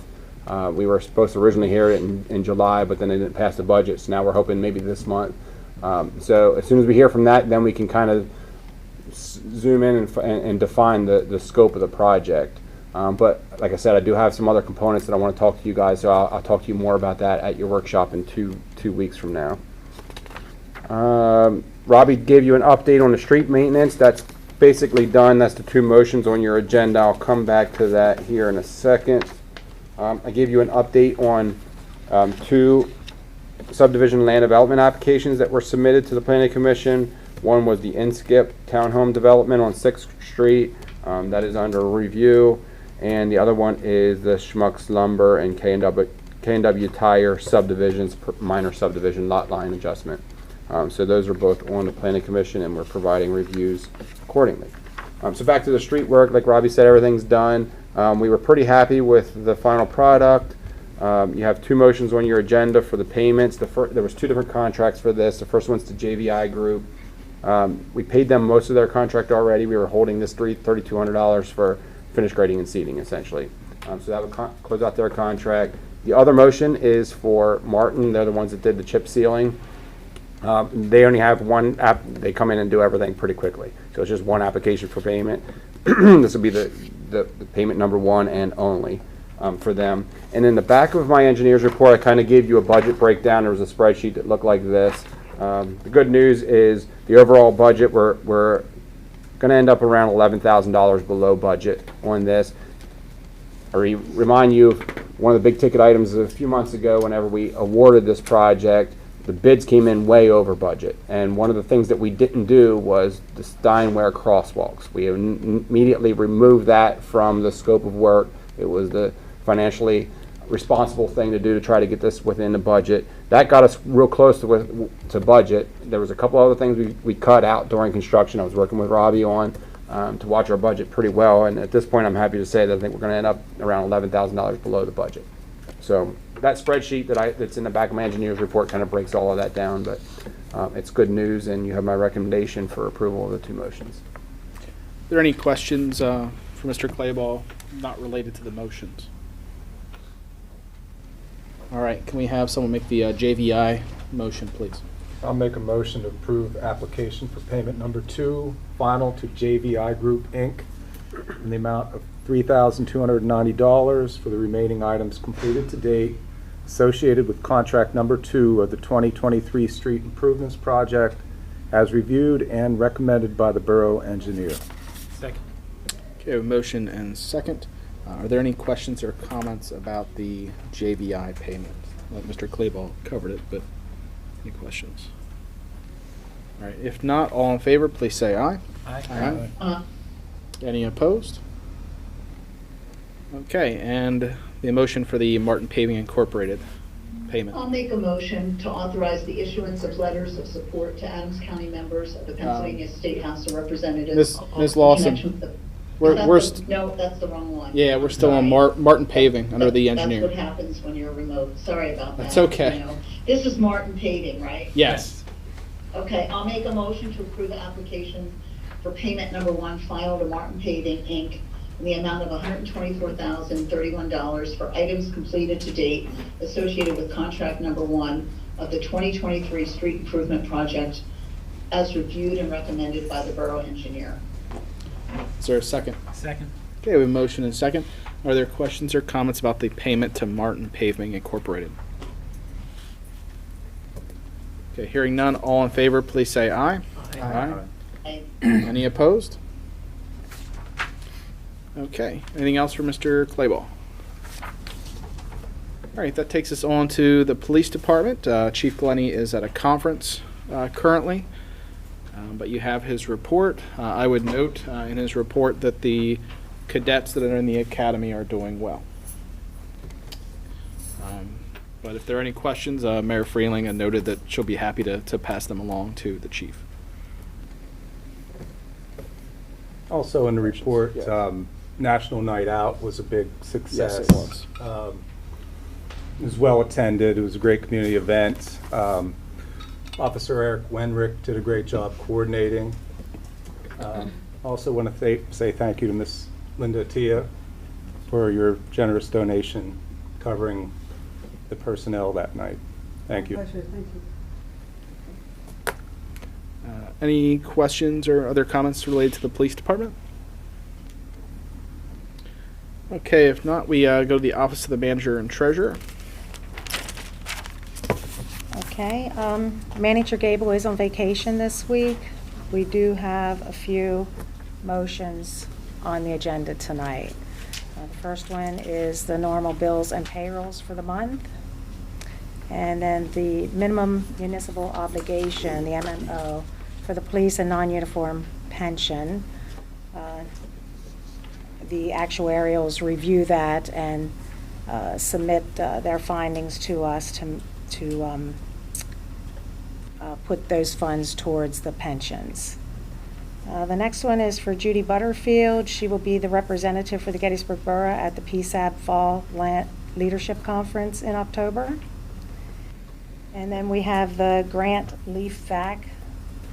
The award was for $300,000, and we need to have the appropriation for the local match of $140,767.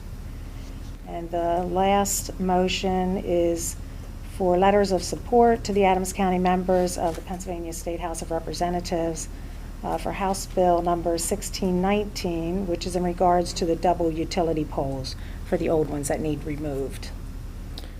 Okay, so let's deal with any questions we have motion by motion. So is there a motion for the bills and payrolls? I'll make a motion to approve all bills and payrolls for the month as presented. Second. Okay, we have a motion and a second. Either Mr. Carr or Ms. Lawson, at your choice. Are there any questions or comments related to the bills or payrolls? Hearing none, all in favor, please say aye. Aye. Aye. Any opposed? All right, next, the minimum municipal obligation. This is the pension. So I'll make make that a motion to Yep. approve the 2024 minimum municipal obligation, MMO, based upon market value of assets for the Gettysburg Police Pension Plan in the amount of $280,798, and the non-uniform pension plan in the amount of $154,453. Second. Okay, we have a motion and a second. I would comment that our minimum municipal obligation this year is abnormally high. Is that correct, Ms. Stahl? That is correct, yes. Okay. Now, we do receive pension relief through the Commonwealth to handle part of that. But it is atypically high, so we'll be using some of our reserves likely to handle that. Okay. Any questions or comments about how that pension system works or the motion?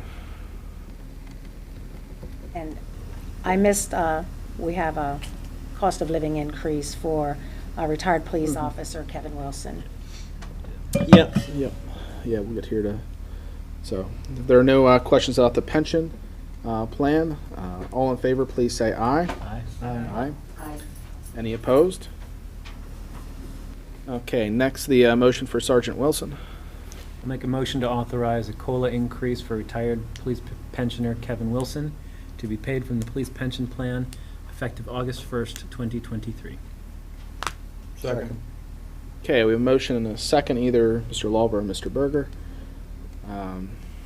Any questions or comments about the pension increase?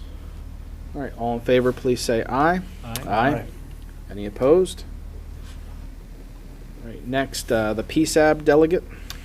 I'll make a I'll motion. make a- Oh, go for go it. ahead. No, you go.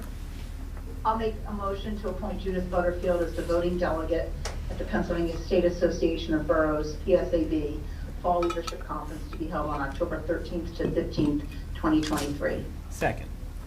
Okay, we have a motion and a second. I would just comment, thank you, Mrs. Butterfield, for agreeing to serve in this capacity. Very knowledgeable of how PSAB functions.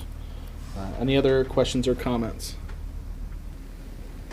If not, all in favor, please say aye. Aye. Any opposed?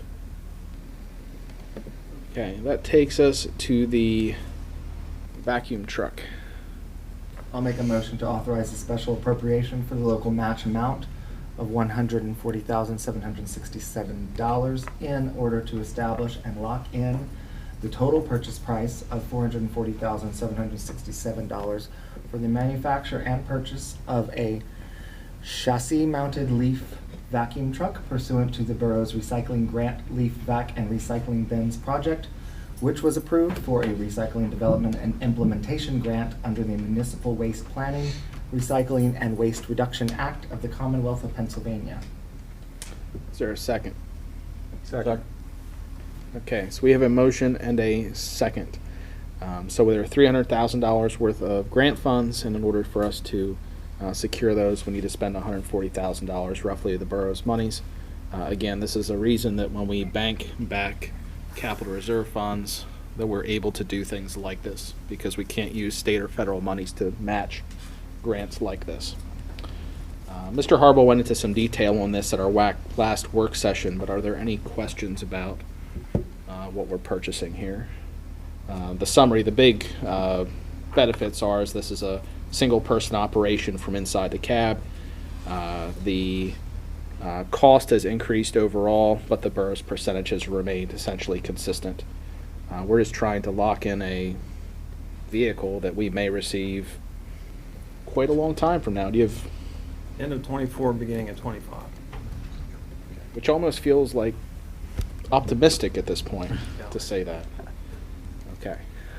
Questions or comments about the purchase of the vehicle for the match amount? All right. We had the motion, correct? We did. Yeah, all right. All in favor, please say aye. Aye. Aye. Any opposed? Okay. And finally, here is our motion for the double utility poles, or ghost poles, I believe they're called. Mr. Lawver, do you want I'll to make that motion again. Okay. I'll make a motion to authorize the issuance of letters of support to Adams County members of the Pennsylvania State House of Representatives in connection with the passage of House Bill number 1619, session of 2023, relative to the repair, removal, and replacement of double utility poles due to concerns regarding public safety, the efficient use of public easements, and streetscape aesthetics within the borough of Gettysburg, Adams County, and the Commonwealth of Pennsylvania. Second. Okay, Mr. Lawver, the second. If you've not been watching or been present for our past work sessions the last few months, this has been a topic of discussion, and essentially this will direct the sending of a letter in support of a bill that Mr. Lawver brought to our attention related to these poles that simply remain and often pose a significant public hazard because the facilities were being moved to begin with because they posed a hazard. But other utilities are leaving things on them for extended periods of time. Any other questions or comments about the motion? Just a comment, Mr. Lawver, can you repeat for the public record the two representatives that have yet to give us support on this? That would be Dan Mao and Torrin Eckert. So we would encourage the public to reach out to those representatives and ask for their support for these dangerous poles that are just sitting there with no wires attached to them and should not be there in our borough. We hope that we get their support. And I believe we discussed last work session, but there's 40 couple of these. And they continue to grow. Yeah, so even if you don't reside in the borough, of course, as you're traveling through or visiting the borough, one of these poles could certainly fall on your car, or worse, perhaps you. So we'd appreciate any contact you can make with your legislators. All right. All in favor, please say aye. Aye. Aye. Aye. Any opposed? Okay. Are there any questions for Ms. Stahl before we move on to reports? All right. Main Street. I saw Ms. Sellers here. Yes.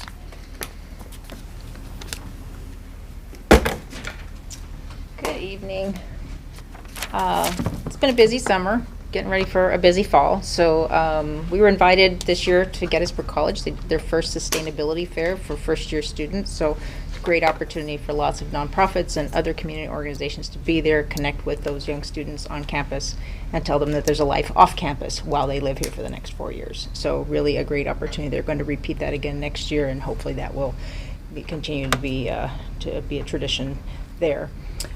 Been working with some interested parties for the Elm Street district. So, and the result of that was a $50,000 grant application that went to the Department of Community and Economic Development.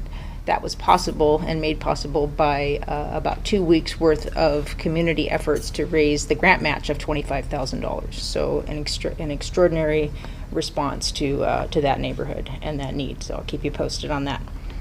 On Friday, we installed 175 bricks on the southeast quadrant of the square, so take a look at those. And we're celebrating the 30th birthday of that program. There's about 8,000 bricks installed downtown. Another 30th anniversary coming up, of course, is the movie Gettysburg is turning 30 in October. We are planning this weekend. Saturday night's sold out, but Friday night isn't. Sunday has events as well. You can look for all sorts of things to be happening downtown. We have have the director and about 18 actors on their way for that celebratory weekend. So it should prove to be, and we have a lot of businesses that have stepped up and to be part of that. So it should be a really fun weekend. The Giving Spree is coming in November. I'm very excited to announce that is going to be in support of the Welcome Center this year. It's kind of a 2-lane road at that point. We have a capital campaign to support the rest of the grant match monies that we need to support the building of the project, as well as an endowment campaign through the Adams County Community Foundation to make sure that we have sustainability funds for its operation as we move forward from that ribbon cutting at some point. To that end, we have a $20,000 challenge grant that's been issued by Adams County Community Foundation, so we're seeking support for that. We are getting there, so I encourage folks to reach out, please, and make those donations so that we don't lose that opportunity with that. And then finally, towards the end of the year, you've been waiting to hear, the Christmas Festival is finally coming together. It's been coming together all these months, but I'll speak up and say that we have hired a part-time seasonal event coordinator to help with this effort. This has grown to a point that it needs extra hands to it. We have tons of hands in terms of volunteers and businesses that step up, but it now needs a little bit of extra TLC on the staffing side. So I'm very excited to to report that. Her name is Bonnie Grady. She has a ton of experience with events and chambers, and as well as community projects, and she just really is a great fit for what we need right now. So look for an opportunity to meet her. If she reaches out to you, please give her a warm welcome. And we will be putting that together, and a lot of things changing this year with the Christmas movie coming out. So we just have movies and 30th anniversaries happening all over the place. So that's what's going on with Main Street right now. So I'll accept any questions if you have any. Any questions? Yes. The sale of the bricks, is Yes. that ongoing or is it now finished? It is ongoing. Year-round, we'll do the installation annually like we have for 30 years. So, but we did move the installation to September, and I must say that the weather was much more cooperative this year than doing it in November. So it went much more smoothly and more quickly without any delays of any kind from frozen fingers or bricks. So They're freezing and thawing. yeah, indeed. Okay. All right. Thank you all. Thank you. The Recreation Authority, Mr. Carr. Yes, the Recreation Authority would like me to remind the public that we do have the Adams County Farmers Market every Saturday morning out at the rec park. Also on Sunday, September 17th, the Adams County Heritage Festival will be out at the rec park, Sunday from 12 to 4. And then they are going to be doing at least once a month a blood drive at the rec park. And the next one is Wednesday, September 27th at noon at the rec park. Very good. The Municipal Authority, Mr. Berger. I did not make last month's meeting, so I have no report. All right. The bid, Mrs. Butterfield. As Jill mentioned, she gave a comprehensive report to Steinway Avenue bid on how the Christmas festival relates to Steinway in particular. And they're looking forward, apparently, to participating wholeheartedly. As well, her report covered the visitor center construction as well. Steinway is following that with interest. Every time I go to one of the bid meetings, I am struck by how Steinway has benefited from that program.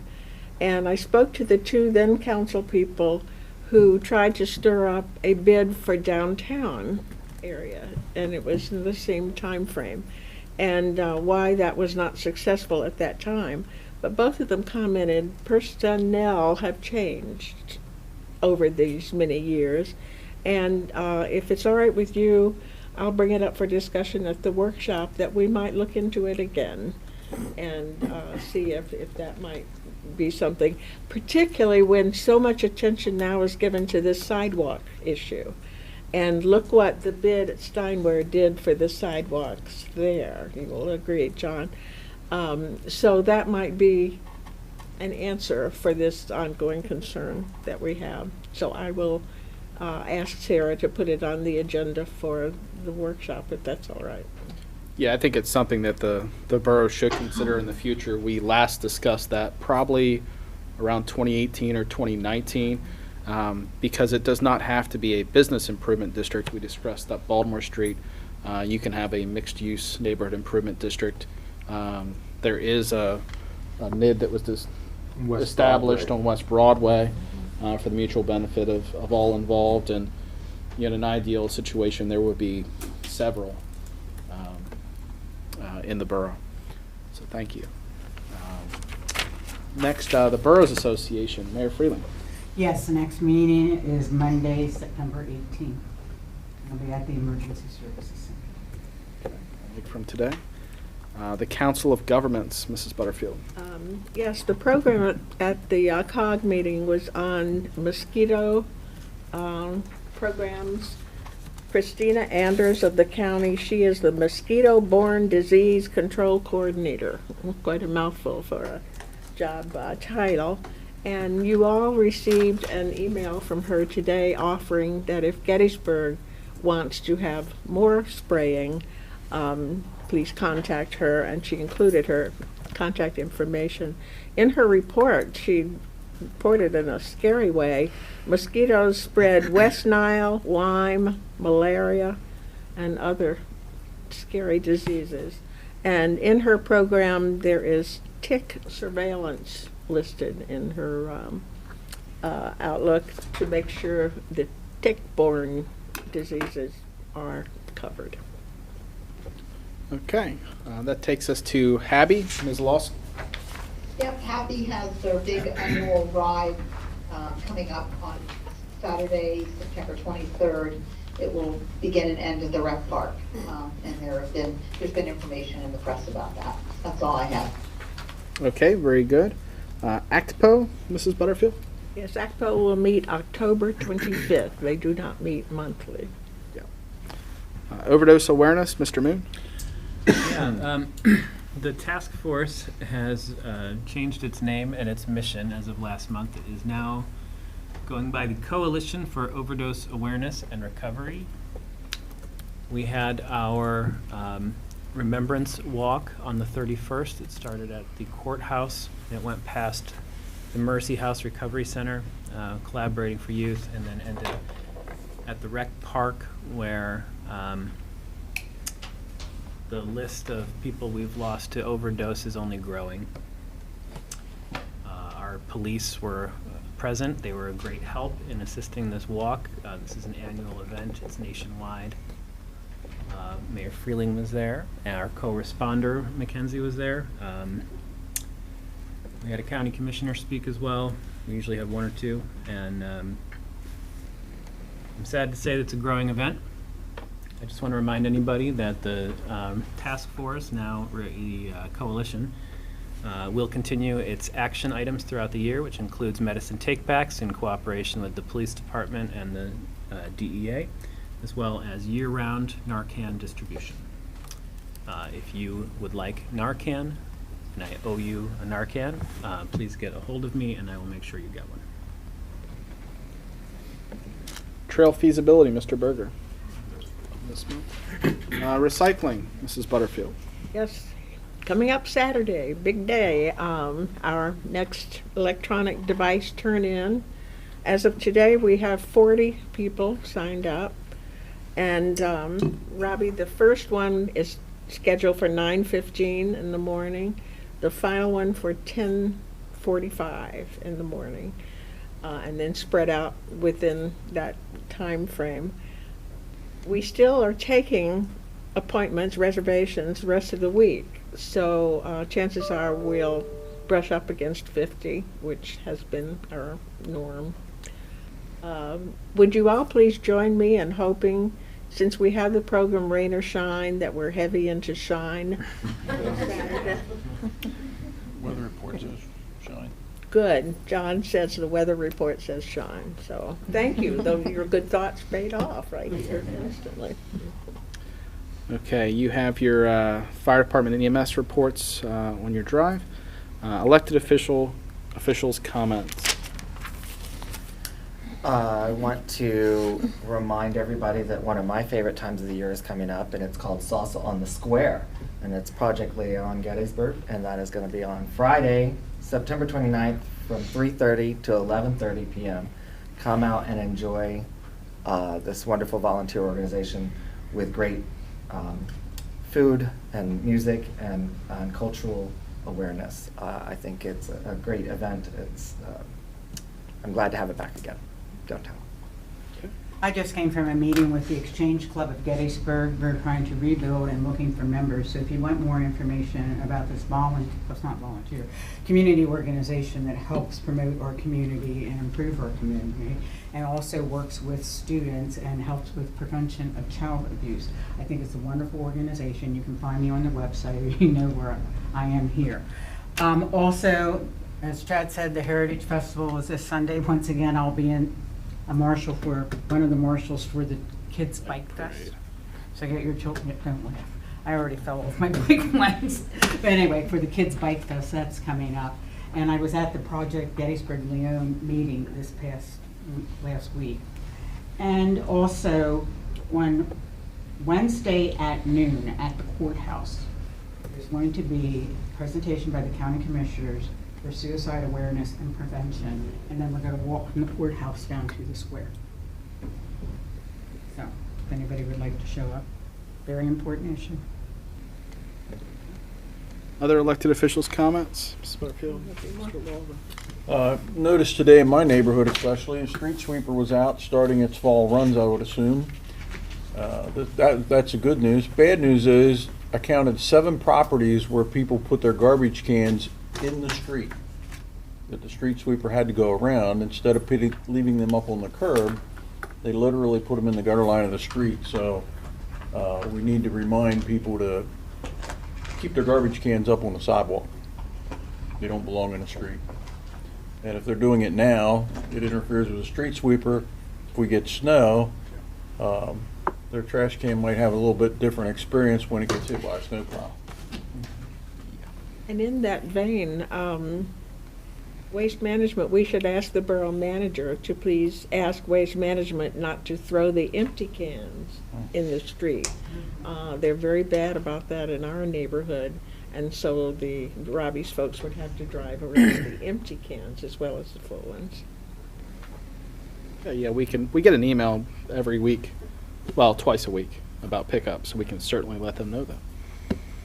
Yep. And sorry to back up again, and along with the street sweeper, I had a resident ask me why were our street sweepers on a PA highway?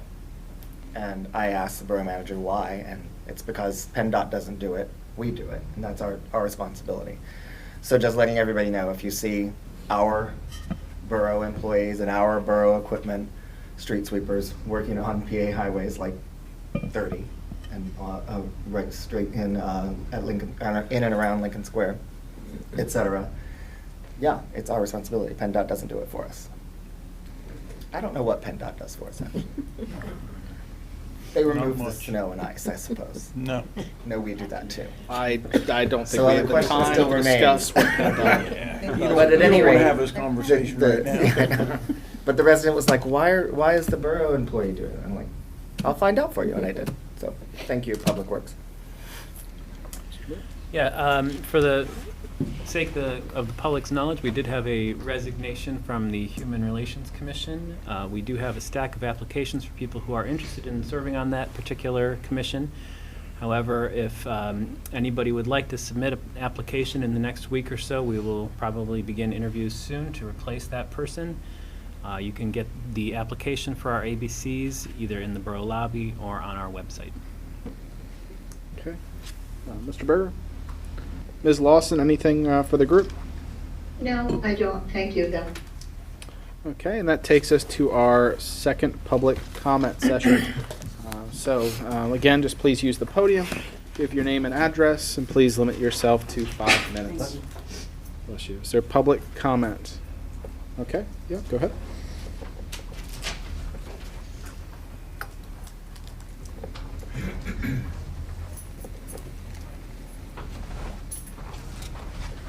I'm Sue Sipperly. I live at 314 North Stratton in Gettysburg, and I just wanted to make a suggestion for your next workshop meeting. At the last one, there was a lot of comment on sidewalks and some amount of confusion. I think it would be beneficial to just do an educational session on who owns the sidewalks. I know they have a right-of-way for pedestrians. Is there a right to plant trees, and who's responsible for the care?